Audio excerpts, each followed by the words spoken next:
Welcome to another episode of On the Line. I'm Joe Mullings. And I'm Holly Scott. And I'm Johnny Cash, because we're both wearing black today. We are. We didn't even call each other and plan this. I know. What happened? I know, but I have to get one of those collars on my neck like you have. Yeah, I'm telling you, you can borrow this. You want to wear it next week?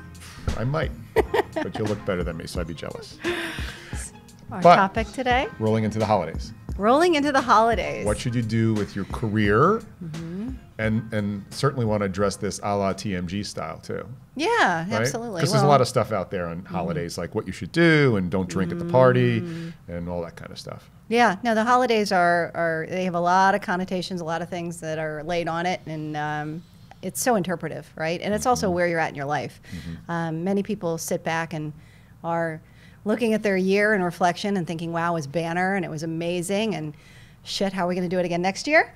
And then there's others that are unfortunately not in a good position, either personally or professionally, maybe missing someone that was at the table last year personally, or not employed. Maybe they're impacted by changes in their organization or looking actively. So there's a lot to be said for this period of time and stepping back and saying, how can we maximize that? So, and historically, people take inventory, and I don't know why they do it on a calendar basis, but they do. We put an artificial beginning and end to periods, and I think that's a handicap. But nonetheless, let's stay within that because that's where most people think. Q1 historically is when people take an inventory on life and their job and where they wish they would be, and they tend to take action on that. So this is, if you're thinking about what you should be doing on Q1 and interviewing, obviously you have to worry about your bonus, right? And we have to think that through when you make your moves. Companies, if they're well coached, know that on the other end. I would, if you're really thinking about making a move right now, I would double down because most people are mistakenly taking a break on their activities. When to me, this is the best time because you have people's attention. People are reviewing LinkedIn a lot more. They're doing the holiday parties, which mean they're also not focusing on the work they should be doing. Right. You have an opportunity to stand out a bit more than you would if you were in the traditional hustle, right? Yeah. So you were referring to bonuses, and I think that's an important point. So we're talking first about individuals who are gainfully employed and perhaps proactively considering things. I think you referred to them as a career athlete. In one of your posts the last couple weeks. Career. Yeah. And I like that because it's a mindset, right? It's a mindset of where I'm at today and where I want to be, and continuing to up my game and continuing to work on it while not losing sight of what has to be accomplished today in order to do so. So there's that balance. If you're going to be looking for another career move, you should never take your foot off the gas in your current role. Exactly. That's number one. Number two is you're just going to have to sign up that looking for another role is a side hustle, that you should budget 20 to 25 hours a week to if you're serious. Yes. I was on the phone with somebody the other day, and I asked them an interesting question. They hadn't heard it before. I said, they called me up and they said, hey, I'm looking. I'm like, great. So you're looking. If I were to ask you 10 being the highest level of activity for looking and 1 being the lowest level, where are you? He said, well, I guess I'd be around a 3. I said, well, your activity is not mapping to your intention. So are you able to kick that up to an 8, 9, or 10 with intention? Or do you just wish your activities were at 8, 9, or 10 because you need to manage that appropriately, either kick up your activity or manage down your expectations? Right. And around the holidays, we tend to have lulls in activity in general, at least in the business sense, and there's more downtime, whether it's vacation or anything. So that's a perfect opportunity to up your individual actions. And we've chatted about this before, where mapping to what organizations you're interested in, creating target lists about the companies that you want to approach, individuals within those companies you want to approach, networking. This is an excellent time to look out and reach out to individuals about just checking in with them, but also to try and assist someone else who is looking, because you, in turn, get the benefit of that network arrangement. I've purposely and intentionally this month been trying to push forward individuals who are not employed right now and get them into the hands of somebody who can. Because first of all, it is something in the spirit of the season, but it also, from a networking perspective, can come back tenfold on those people that you've impacted and affected. And that's a good point. Here's some guidance and a to-do list for you. When you're looking for a career change or a role change, you really have to break it down and reverse engineer it. Too many people mix activities up without prepping for them properly. In other words, if you're going to look for a new role, you need to load the top of the funnel that are going to be your target directives. Don't start making moves. Don't do that. In other words, don't hit your own personal network first, and then when that runs out, then you start looking for the non-networked play. Right. Because you don't know what you missed potentially if you're just going to network first and then go out afterwards. All of your opportunities should be compared in the same time frame. So now's loading the top of your funnel. You can put your head on a pillow on your network, but you may want to start warming it up. That's right. And then the other side on the top of the funnel is identify those 20 or 30 companies and then the 30 to 60 executives in those companies and load that funnel up ready to go. Hit your references and your tight network at the same time. Don't stage it as you do the absolutely cold leads. Because the last thing you want to do is only have a look at the people you know. Yeah, you're swimming in the same circle, right? And it's an echo chamber. Absolutely. And you don't know what other shots on goal you can compare, maybe what you might think you have in the hip pocket. Yeah, exactly. You have to get, and if you really want to get exposed to things that are dramatically different than what you are in right now, you have to go outside your network.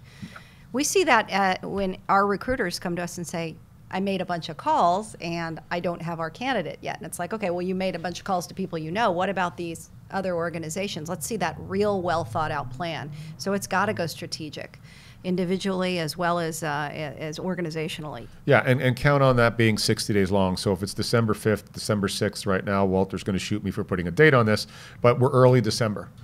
And what you need to do is understand that this process is going to take you 90 days. If you set your horizon on 30, you're going to be disappointed or you're going to be lucky, right? And it's an extreme.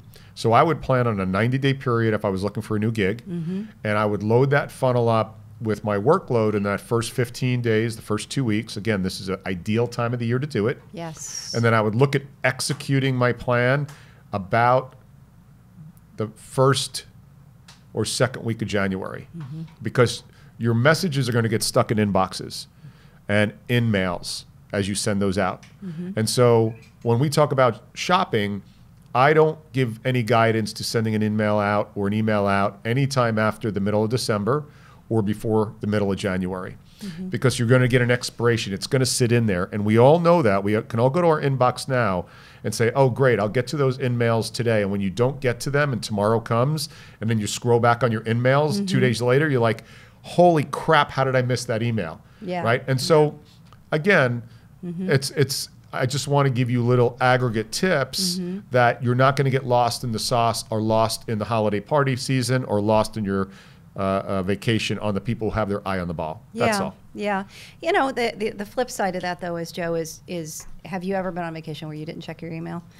No, but we're weird. And I will tell you, though, when I go on holiday, the 7 days a year I go on holiday, I check it a lot less. And a lot of the misses I have are because of I'm on holiday. However, so December 25th, on the 26th, you see an email from Jason Moore in Delray, and he says, hey, I know it's Christmas, but I'm reaching out because I'm extremely interested in what you're doing in that organization, and I'd love to have a conversation with you. That's going to get your attention, right? You're going outside the norm. Now, will you have the opportunity to forget because you're going to walk back into a big bottle of wine and kitchen dinner and everything else? Yes, but when Jason follows up with you after the first of the year and says, hey, hope you had a great holiday, still interested, you're on my mind. Not disagreeing. I'm just saying you can't send that email out and go, oh, they saw it. Right. right? that box, forget it, cross Check it off. that box. So Agree. I'm with you. I'll go in on that, but assume that nobody saw that. Right. And then in January 15th, redeploy. Sure. Yeah. No. Okay. So keep marking fair it. enough. Fair enough. I would give that. As Yeah, well, you have to think creatively. You have to think a little bit differently. And if people are spending most of their time shopping and offline and completely checked out, and you're in and you're seriously It says taking, something. it does. And I know from us recruiting over the years, those who have taken that extra step and done things slightly differently, get your attention. And that's what this is about. The holiday period is unique. It's the one time of the year where everyone has a different opinion of what's going on. There's a general consensus that business slows down. No, it doesn't. It doesn't slow down. No. It doesn't slow down. In fact, I'm more interested and engaged in what's going to happen in first quarter during this period than any other time of the year, because you're thinking and you're reflecting and you're going forward.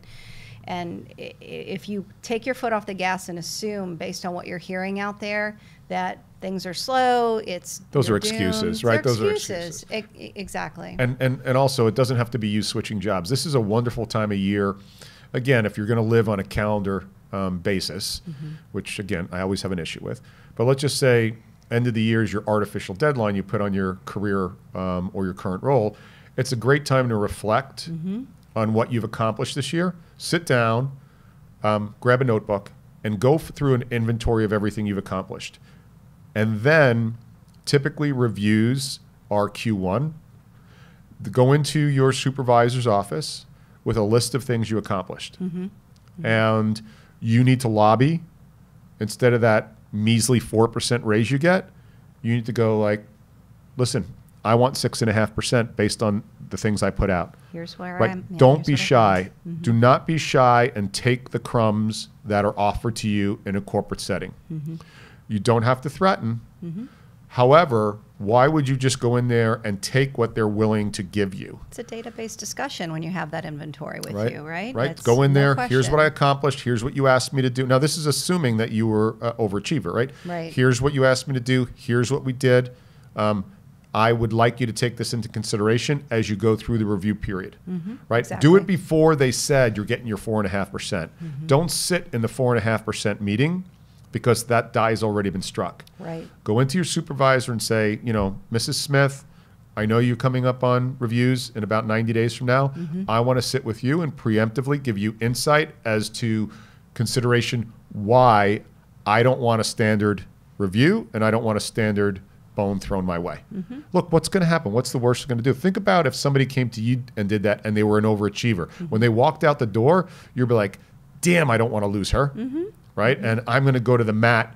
And the fact that you gave that person evidence Right. to ask for a raise above the line is only going to work on your behalf. Yeah, that gives them the ammunition they need because they've got Because to they move need the it, because they got a powers, million right? things to think about. You've got to do Exactly. the homework for them. Exactly.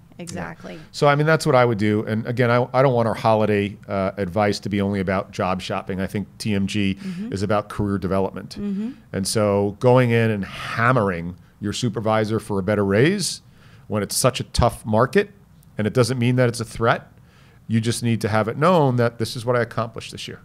Yeah. And again, going back to data and appreciation for the team. Hammering is a little strong in any kind of review, right? But going in with data, look, we've done all of these things together. Here's what I can personally say I've been responsible for. I want to make sure you have visibility to that. I know you have 100 things going on. I know we have our meeting coming up. Thought this might be useful for you to give some thought to. And tell them what your ask is. Don't be shy. Yeah. Just don't walk out of that going, I want to remind you of how much I've accomplished per your ask. And in return, I'm going to ask you just think hard before you put me down for that 4.5% raise. Right. If 4.5% is my max, Right. I want So consideration all. there. That's all. Yeah. Again, I want to champion the individual, not the company. The individual and the Company's person, got lots of money. Exactly. And the person who is looking and the person who has been unemployed for a while, you know, this is the time. If you're not doing it already, make sure that you are tracking and doing your homework and going out aggressively after those organizations and those opportunities out there, because they're out there. It's a good market. It's a great market. Consider the titles, the locations, the things that you're drilling in on. Maybe there's creative ways to become engaged with other types of roles, think differently, think outside of it, and step back and call somebody in our firm too. We're happy to chat with you about. Now's a good time. The next Yeah. 2 weeks, 3 weeks, call our firm and coaching and insight. You can do it any Yeah. time of the year, but now's a good time Any time of too. the year, Yeah. we want to do that. We want to help that in that way. Cool. Now, I know you wanted to talk about parties. Give your 2 cents on drinking at the holiday party. I can't do that. We're live. Well, here's the policy at TMG. Everybody gets a fully reimbursed Uber ride Yes. at any of our holiday parties. Yes. Because I don't want to be a non-alcoholic party, Yeah. right? If you choose to drink. But saying it here clear, my attorneys wanted me to say this. Hold on, where's the piece of paper? Anybody who attends a TMG party expect to get hammered, and the team will be covered on all their Uber rides forever, anywhere in the universe. Yeah. Well, and I think in the bigger picture, you want to be yourself, right? You want to be yourself in your true form. And in these days, you can't hide anymore anyway. Whether it's media or in the office or at parties, whatever it is. You're not going to get me to talk about behavior at holiday parties because I will not be a hypocrite. Well, I am not going to be a hypocrite. You're the one saying not. I'm the one that's like, be yourself. So That's what I mean. just be safe. Yeah. Uber is too easy these days. Yeah. Be safe. And with that, Yes. this is Joe Mullings And Holly Scott. for another great episode. Have great holidays of On the Line.